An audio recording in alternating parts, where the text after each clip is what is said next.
Alors, mais il faut savoir que le fond berbère a été, donc à partir de Carthage au moins, pénétré par des influences linguistiques et culturelles qui venaient de l'Orient.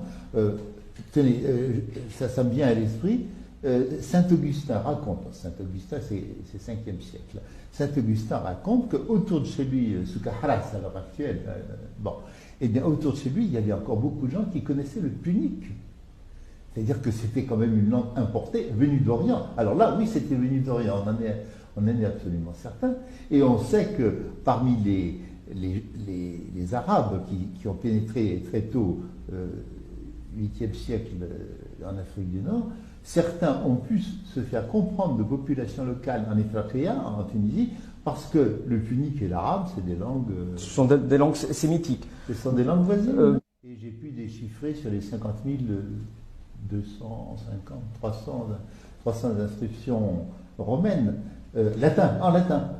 Et c'est là que je me suis aperçu que ce que disaient certaines de ces inscriptions, c'était une espèce de, comment dire, de propédeutique de l'islam. Je peux vous donner, là ce n'est pas en Algérie, à l'heure actuelle ça s'appelle Al-Fahs. C'est à mi-chemin entre Tunis et la frontière algérienne actuelle. C'était le règlement d'accès au temple d'Asclépios. En punique, on disait Eshmaros. Eh bien, le règlement disait personne n'entrera dans ce temple s'il mange du porc. Nous sommes au 1er siècle après Jésus-Christ. Article 2 ou 3, j'ai oublié, personne n'entrera dans ce temple s'il n'enlève pas ses chaussures. Personne n'entrera s'il est une femme, s'il n'a pas le visage couvert. C'est-à-dire que vous avez l'impression que tout y est. Nous sommes 6 siècles avant l'islam, qui annonce, pour ma part, qui annonce ce qui sera la focalisation musulmane, le tawhid, c'est-à-dire